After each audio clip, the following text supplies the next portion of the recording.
Alors, la semaine dernière, on a repris l'autopsie et le don d'organes, mais on n'a pas arrivé au don d'organes, on a surtout parlé d'autopsie, c'est ça qui est important. Ça veut dire que la semaine dernière, tout ce qu'on a touché à la fin, c'est pour ça que j'ai envie de refaire un sikoum, on n'a rien parlé de don d'organes. Rien.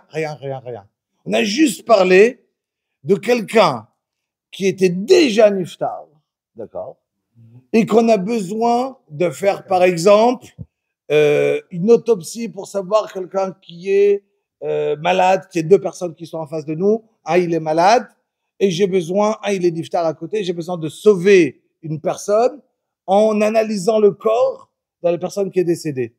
Dans ce cas-là, on a ramené un Oda Biouda, que c'était moutard.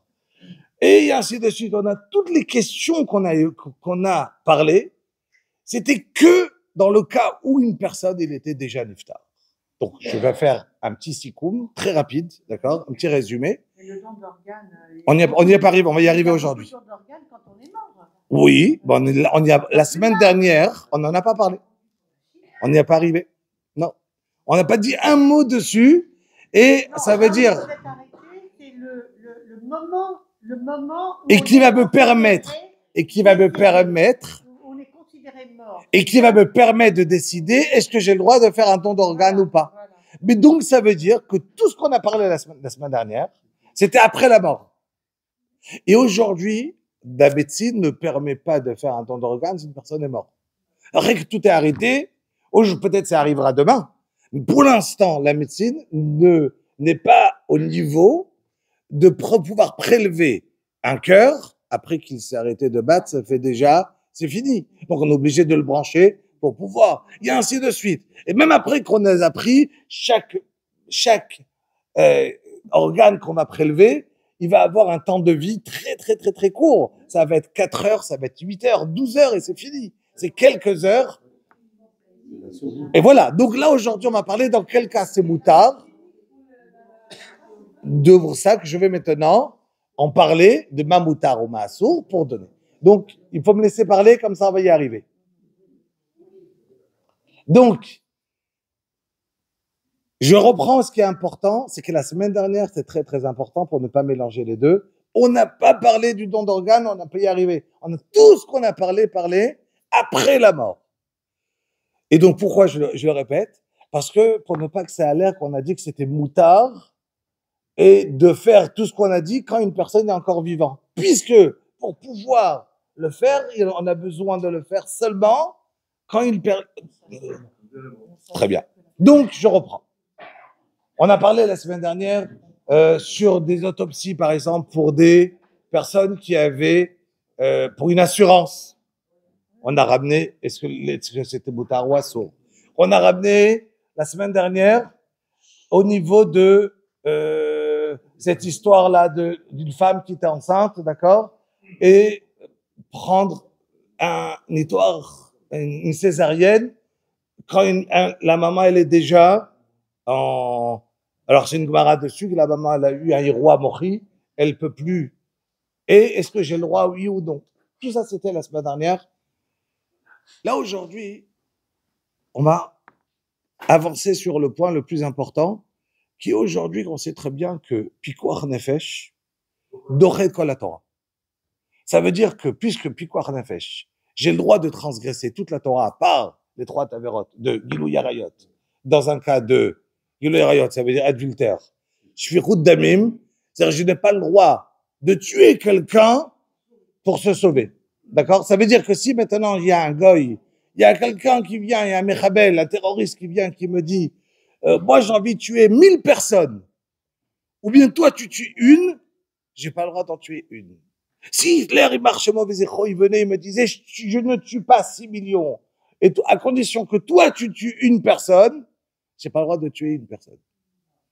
D'accord? Ça veut dire qu'on n'a pas le droit, nous, de tuer une seule personne au monde. Oui, on n'en parle pas de ça.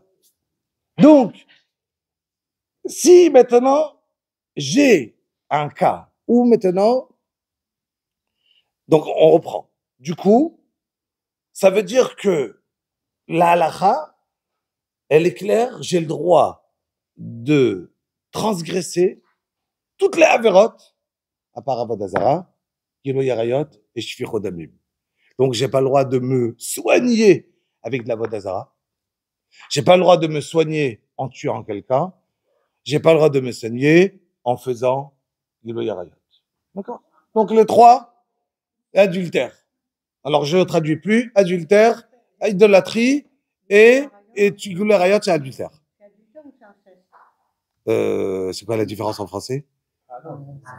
C'est très différent. C'est toutes les relations interdites. Toutes les relations interdites, alors c'est toutes les relations affectives. Donc, je connais pas la différence en français. Alors, mais toutes les... Ce qui est interdit. Ah, ok. Je connais pas la différence en français, mais toute la différence, que ça soit avec sa sœur, que ça soit avec Chetish, que ça soit tous les trucs, que ça soit tout ce qui est sourd, voilà. Tout ce qui va être, d'accord, les relations interdites, on n'a pas le droit donc de ça devenir et de, ok, on avance. Du coup, on aurait pu penser la halakha, elle aurait dû être claire que si une personne, il est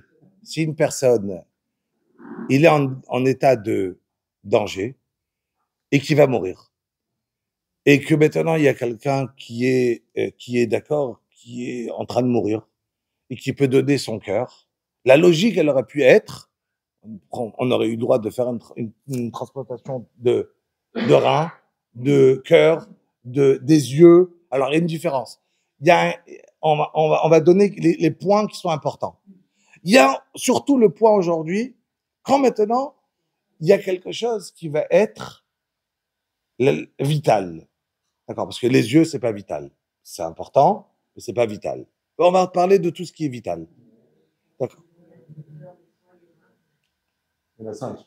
Voilà. Tout ce qui est aujourd'hui vital, qu'on a besoin. La logique, elle aurait dû être nous-mêmes. Ça veut dire que vital, ça veut dire qu'une personne qui va perdre Chas v'Shalom un œil, d'accord, peut vivre. Il n'y a pas un piquoir nefesh. Voilà. C'est pas piquoir nefesh. Le problème, c'est que pour pouvoir décider une chose pareille, il faut en premier décider, est-ce que la personne, parce que tout ce qu'on a parlé la semaine dernière, on avait le droit de prendre un niftar et de l'opérer avant de sauver pour sauver quelqu'un d'autre, c'était parce qu'il est déjà niftar. Alors on a ramené qu'il y a mitzvah essai dans la Torah d'enterrer à mort. Non seulement cela, il faut savoir que chaque fois qu'on va toucher quelqu'un qui est niftar, on l'a ramené aussi la semaine dernière, chaque fois qu'on va le toucher, il souffre. La Gemara rapporte que Negia bebassar amet, que barachat bebassar achai. Toucher un niftar, d'accord, c'est comme si je mets une aiguille dans un vivant. Donc on n'a pas le droit de toucher quelqu'un qui est niftar. Une autre halakha qui est très importante à savoir, quelqu'un qui s'appelle Gossès. Gossès, ça veut dire agonisant. Quelqu'un, on n'a pas le droit de le toucher. Parce que la neshama, elle prend du temps à sortir. Et si je le touche, je peux aider d'une seconde devancer sa mort. La neshama, elle a plusieurs parties pour sortir. D'accord? Et d'où la raison que quand la neshama, elle quitte chaque partie du corps, et quand elle va quitter cette partie-là, d'accord? Si je vais bouger la personne qui est maintenant agonisant, je peux l'aider à mourir et j'ai pas le droit d'aider à mourir. Rien. Donc je le touche plus. Maintenant, à part si c'est pour le sauver à lui, évidemment. Si c'est pour son kavod à lui, j'ai le droit. Si c'est pour essayer de lui faire un massage cardiaque, il n'y a aucun problème. Je vais pas dire il est agonisant, je te touche pas. Non, j'essaye de le sauver à la manière qui est tout ce qui est pour lui, c'est moutard. Mais le toucher pour pouvoir sauver quelqu'un d'autre, ça veut dire que si maintenant lui, cette personne-là, il est niftar, mais je peux encore le brancher à une machine. Et donc, je peux encore le faire respirer Mais au niveau cérébral, le tronc cérébral, c'est fini. Il est déjà, il n'y a plus d'activité du tout. Est-ce que j'appelle ça, d'après la halakha, niftar? Et donc, je peux maintenant prendre, puisque c'est pikuach nefesh, je peux du coup récupérer un cœur. Je peux récupérer, du coup, dessus, depuis, en Israël, ils ont commencé à faire les hashtalot, les greffes, merci. Ils ont commencé à le faire en 1964, je ne me trompe pas, 66. Ils se sont arrêtés parce que ça marchait pas. Tout ce qu'ils faisaient, il y a personne qui vivait. Ils ont recommencé en 1980. Et en 1980, ils ont donné la Rabbanout Arachit à l'Israël. Elle a commencé à donner quelle est la halakha. Est-ce que c'est moutard de faire une greffe de cœur, par exemple? Oui ou non? Du coup, ils ont demandé à faire toutes sortes de merkarim, toutes sortes de de recherche, voilà, pour comprendre comment je peux décider qu'est-ce qui s'appelle moutard, qu'est-ce qui s'appelle assour, comment je peux décider des choses pareilles. Il y a un grand professeur, Tamid Chacham, qui a écrit un Mahamar, je l'ai imprimé, et il a écrit un Mahamar extraordinaire, très important, qu'il est parti, il a vu avec tous les Gdolim à ce moment-là, qui étaient Rabbi Shlomo Zalman Auerbach, Rabbi Eliashiv, il y avait Rav Waldenberg, il y a plusieurs rabbinim qui sont pro au niveau de la réfoua, au niveau de tout ce qui va être médical, et ils ont décidé à faire des essais. Comment on peut décider qu'est-ce qui s'appelle moutard, qu'est-ce qui ça va être moutard, qu'est-ce qui va être assour? Alors, avec l'Amdina, en Eretz Israël, parce que évidemment, en France, ça les intéresse pas. Du moment que chez les Goïm, dès que cliniquement, la personne, elle est nifteret, ça veut dire qu'il n'y a plus rien. Alors, voilà, le problème, c'est que l'Agmara nous donne des avis. Par exemple, l'Agmara dans Shabbat dit, une femme qui va mourir, pendant Shabbat, elle est déjà nifteret, j'ai le droit de lui sortir le bébé pendant Shabbat, et le Shabbat, pour sauver le bébé qui est dedans. Donc, ça veut dire qu'il y a une manière de sauver un bébé, dire que la personne, elle est déjà niftar.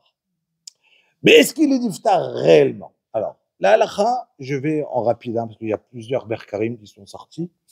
Et en Amérique, ils ont sorti une certaine avis, les rabbanim. La Rabbanout Arachit n'a pas été d'accord ici. En Israël, ils sont arrivés jusqu'à décider, on va faire un merkar ici à l'hôpital, chez Tzedek. Ils vont partir, ils vont décider, faire des essais pour comprendre comment ça marche. Qu'est-ce qu'ils ont fait? Ils ont pris une chèvre qui était enceinte, d'accord? Et ils l'ont branchée, évidemment, ils ont mis une intubation, d'accord? Ils l'ont intubée d'une manière qu'il n'y aura pas de...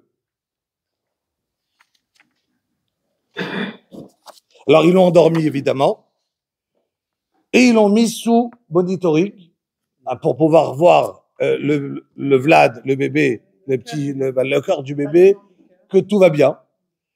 Et après, ils l'ont branché à toutes les machines, d'accord? Et ils l'ont fait un trou à côté du cerveau. Ils ont pompé tout ce qu'il y avait dans le cerveau. Donc, la chèvre, elle était morte cliniquement, mais branchée que son cœur, il continuait à fonctionner. Pendant 3 heures, le bébé, il allait très bien. À un moment, ils se sont dit, ça veut dire qu'on peut voir que cliniquement, il n'y a plus de cerveau, donc il n'y a plus rien, elle est morte. On lui a coupé la tête, complètement. Le bébé continuait à fonctionner encore 20 minutes, tout allait bien. Après 20 minutes, ça a tout a flanché, ils ont décidé de la faire sortir rapidement. Le chevreau, il est mort, il est né mort. Ils ont dit, ok, qu'est-ce qu'on fait? On recommence. Ils ont repris une autre chèvre, et encore une fois, ils l'ont endormi, évidemment. Ils lui ont coupé la tête directement. Ils l'ont coupé la tête directement, ils l'ont tout branché, et pendant 20 minutes, ils ont laissé fonctionner, le tout pour 20 minutes, ils ont fait un étort qui s'arrive, d'accord, une césarienne, ils ont fait sortir le petit chevreau, qui Mazal Tov, il est né, et tout allait bien. De là, la halakha, elle a décidé une chose pareille. Donc, je vous le fais en katsar, hein, parce que c'est pas important d'entrer. Ils ont fait plusieurs essais, mais je vous donne les directs. Ils ont décidé une chose pareille. Ils ont dit, voilà, au niveau de la halakha, quand la respiration, on les appelle ça personnelle, ça veut dire une respiration pas qui va respirer autonome, voilà, qui va être, elle est arrêtée. Ça veut dire que le cerveau n'envoie plus la respiration à l'être humain, d'accord? Donc, en vérité, ça s'appelle d'être niftar. Mais il faut absolument que chaque partie dans le corps, il en fait partie. Ça veut dire dans le cerveau qui est divisé en trois, il faut que les trois, ils ne fonctionnent plus. Maintenant, quand aujourd'hui je veux voir qu'au niveau du cerveau, ça continue il n'y a plus rien, mais je l'ai mise sur une machine et elle respire. D'après la halakha, on l'appelle safek, on l'appelle agonisant. On l'appelle pas encore parce que la halakha, elle te dit, si maintenant il avait la tête qui était coupée, il n'y avait plus aucun lien entre la tête et le truc. Donc ça veut dire que tout le lien entre le cerveau et le corps, il ne fonctionnait pas. Ça aurait été beau tard de lui prendre un membre, de lui prendre un cœur, de lui prendre des poumons, de prendre ce qu'on veut. Mais là, d'après la halakha, du coup, ils sont venus, la Rabbanout Harashit, ils sont venus, Rav Shlomo Zalman Auerbach, Rabbi Eliashiv, ils ont dit une chose pareille. Si une personne, il est mort cliniquement, d'après la halakha, c'est assourd de lui prendre le cœur. Ce qui s'appelle gossesse. Il s'appelle agonisant. Parce qu'il est branché à des machines. Et donc, en lui enlevant le cœur, je le tue. Donc, on a dit qu'on avait même 1000 personnes, ils étaient en face de toi. On te dit, tue une personne pour sauver, c'est assaut. Donc, la halakha, est-ce qu'on a le droit de donner aujourd'hui un cœur? Non. Des greffes, on a le droit de le faire de son vivant, des reins. Non, parce qu'il y a des gens qui le font, ça sourd. Mais du vivant, de donner quelque chose qui n'est pas vital, voilà. Comme une personne qui, à Kadosh, nous a donné 2 reins, et il y a une personne qui est compatible et qui est en bonne santé, qui en donnant un rein, il va pouvoir continuer à vivre. Non seulement c'est autorisé, mais c'est une grande mitzvah. Tous les rabbanim. Mais le cœur, c'est mécanique. C'est mécanique avec la machine. Tout à fait. Le problème, il est que d'après la halakha, on ne se suffit pas de ce que le cerveau est arrêté de fonctionner. Donc, il a un din, pas encore qu'il est niftar. Et quand je lui prends le cœur, d'accord, à ce moment-là, une personne ne peut plus vivre son cœur. Donc, du coup, je l'ai tué. Non seulement ça, j'ai même pas le droit de le toucher.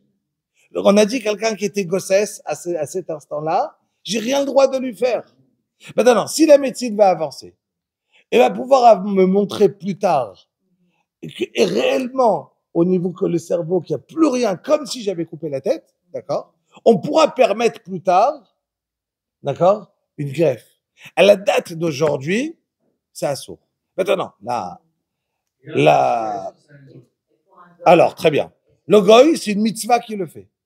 Lui, pour le goy lui-même, donc quelqu'un qui va maintenant en Chutz Laaretz et qu'il a reçu, et il va maintenant dans un hôpital, il ne va même pas demander est-ce que le donneur c'est un juif ou c'est un goy. Même si c'est un juif, mais ça n'a pas été prélevé par un goy, c'est moutard. Donc, juste ce que je disais la semaine dernière, Rav Kook, dans Da'at Kohen, il a écrit tout un mahamar extraordinaire pour donner aux goy d'un côté une chashivut, de pas dire ah les goyim ils ont le non, tout simplement ils n'ont pas eu cette interdiction. Si j'ai quelque chose qui est assourd, on sait très bien que Pikuach Nefesh de sauver, c'est extraordinaire. Mais si un goy, c'est comme le goy de Shabbat. À ce moment-là, on peut avoir des médecins, par exemple des médecins arabes, qui eux ne sont pas tenus. Mais il faut des patients. Mais il faut des patients qui vont être non-juifs. Oui, mais qui vont. Ça suffit pas le médecin. Mais le donneur. Non, mais celui qui tue. Oui, mais la personne, lui, il n'a pas le droit de dire. Probablement, il a même Ben Noach, il a interdiction. Non, mais il n'a pas. Exactement la même chose. Même un ben noir, même quelqu'un qui est non-juif, il a une interdiction de tuer, la même chose. C'est-à-dire, c'est le médecin, on n'a pas le droit. On n'a pas le droit. Ça veut dire que le fait de donner la même chose, toutes les parties, tout ce qu'on devra, qui sera vital, en donnant, les organes vitaux, Alors, qu'est-ce qui est considéré comme vital? voilà, ben, ça sera tout en vérité. Voilà, tout ce qui, ça sera donc le cœur, les poumons. Les rats, mais pourtant on a le droit de donner les Alors, rats. un rat sans son vivant, on a le droit de le sortir, on a le droit de sortir un rat. Alors, c'est un seul. Un seul rat. Voilà, si c'est le truc. Si, mais leur problème, il est aussi, est-ce que j'ai le droit de toucher maintenant quelqu'un qui est en état pareil? On peut pas lui J'ai pas le droit de le toucher. J'ai pas le droit de le toucher. Rien. Maintenant, il faut bien savoir, c'est ce que j'ai dit aussi la fois dernière, qu'il y a un din, ve'avta, maintenant, la hakamocha. Maintenant, il faut savoir qu'un quelqu'un qui est niftar, lui, il n'a pas l'obligation de sauver. Moi, j'ai une obligation de sauver. Maintenant, quelqu'un qui est décédé, il n'a plus de mitzvot. Donc, qui t'a permis sur son compte s'il n'a pas permis lui-même de le toucher, de lui faire mal, de le toucher, afin de pouvoir sauver quelqu'un d'autre? Ça veut dire, si on est Kol Israël, Arevim Zelazé, on est l'un avec l'autre, et moi je décide de faire du bien, de mon vivant, j'ai une obligation, j'ai une mitzvah de venir et de sauver quelqu'un d'autre. Ça, c'est une chose. Mais si j'ai plus de mitzvah, qui t'a permis de décider pour le niftar une chose pareille? C'est beaucoup plus loin. Oui, Bibliorad, si le défunt, par exemple, a été d'accord. très bien. A été Donc, d'accord il est pour donner d'accord des organes. à condition, oui, alors ça, il est d'accord si après qu'il est niftar. Voilà, oui, oui. Comme qu'on a ramené, alors ça c'est le show de la semaine dernière. Ça veut dire que si quelqu'un il est déjà niftar, il y a une raison Oui, mais qu'on va il est utiliser. pas niftar tant que son cœur bat. Non, je précise dit qu'il est déjà niftar, pas que son cœur il bat et tout ça, et que je vais prendre son corps pour analyser une maladie quelconque, Oui, ça, oui, ça, si on j'ai en le a droit. parlé. Mais pas de prendre un cœur, parce que pour pouvoir le prendre le cœur Non, mais aujourd'hui, prendre un foie, prendre un il est rein. obligé d'être vivant. Il est mort que cliniquement. Mais quand il est mort, et donc je dis que pour pouvoir médicalement récupérer, il faut qu'il soit vivant. Et en le prenant, moi je veux dire, moi je vous donne un exemple. Aujourd'hui, hein, cet après-midi, non, fini. Dès que la personne est le truc, c'est fini. Il faut que l'organe soit vivant. Oui, non, mais comment on Si peut pas l'organe est le mort, conserver vivant? Impossible. On ne peut pas un organe mort pour mettre dans un vivant. On peut pas le Vous avez conserver. tué le vivant. Non, non, mais Vous on avez peut tué pas. le maire. Mais s'il est mort, il est mort, Oui, l'organe. mais de la même manière qu'on met une machine Il faut que pour le l'organe soit cœur. vivant. Ça s'appelle pas mort d'après la halakha.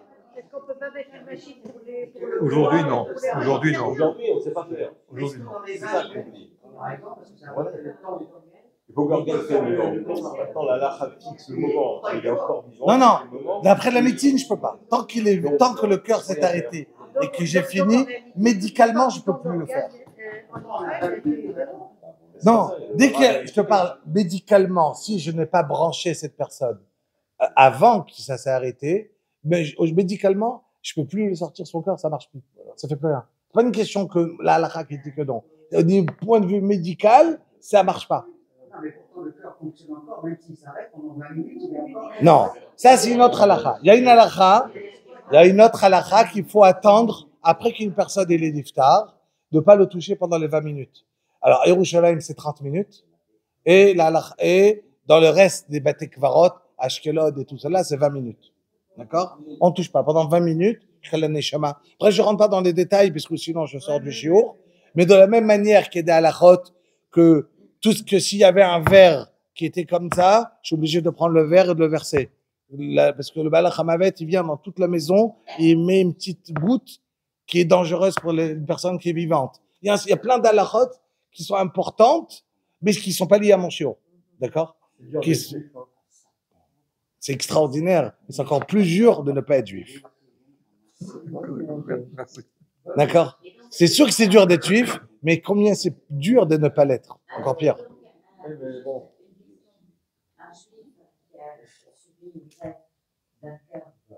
Aucun problème.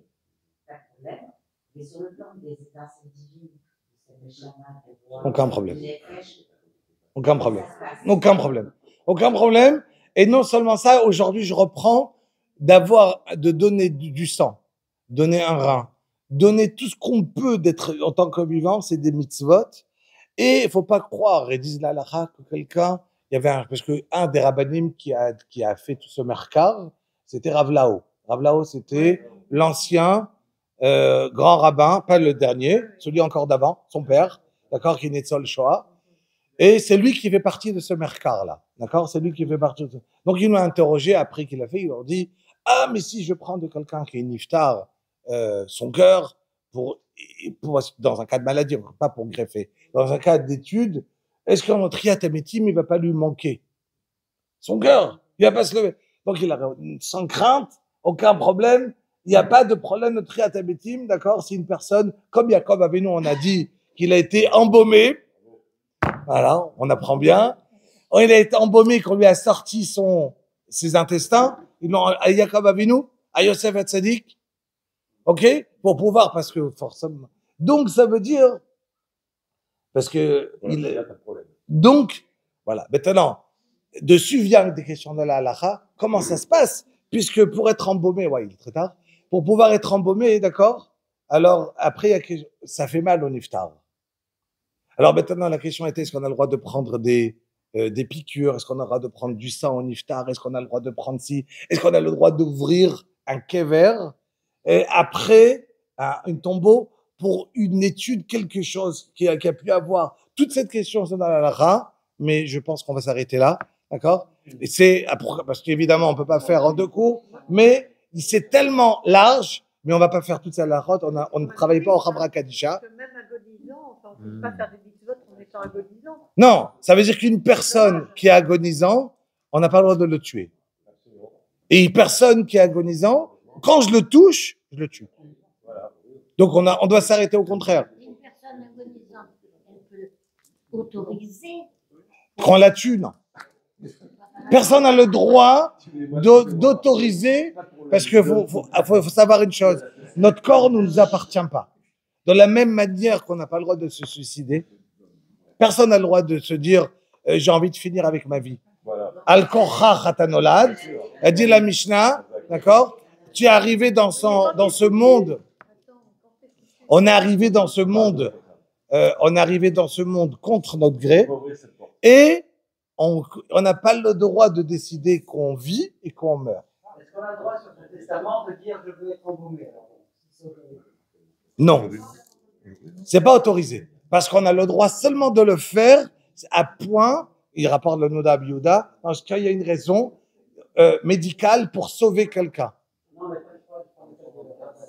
Ah, sur Yaakov Avinu, c'est une question, comment ça se fait que Yosef l'a fait? Ou bien on a ramené la semaine dernière, il y avait une histoire de quelqu'un, on l'a dit qu'on lui a mis de la chaux pour pouvoir décomposer son corps. C'est pas autorisé. C'est pas autorisé. Oui, mais c'est pas autorisé de le faire. Pourquoi il a fait? Si on considère qu'on peut donner Mais juste après on arrête, on doit passer à autre chose. On peut donner en dehors du Oui, juste David, vas-y, David, plus fort. si on doit donner un rein, on n'a pas le droit d'abîmer son corps, parce que son corps ne nous appartient pas. Est-ce que médicalement parlant, le fait de donner un rein, ça réduit le corps, et ça peut-être même, ça réduit la... C'est assourd de donner un rein si une personne il est malade. Si quelqu'un, ça va lui causer des problèmes, il doit être en bonne santé pour pouvoir donner un rein. Il y a une association qui s'appelle Matana Traim, d'accord? Et il y a un Rav qui est niftar pendant le Corona, qui s'appelait Rav Eber. Rav Eber, il a créé une association que jusqu'à aujourd'hui, il y a des centaines de reins qui sont donnés. Et je pense qu'il y a des gens qui doivent connaître des personnes qui ont été données, qui ont donné des reins. D'accord? Un gendre? Qui vit avec le rein de sa mère depuis 30 ans. Voilà. Et la maman vit encore. Voilà. Donc des personnes, donc ce Rav Eber qui lui-même était malade, d'accord?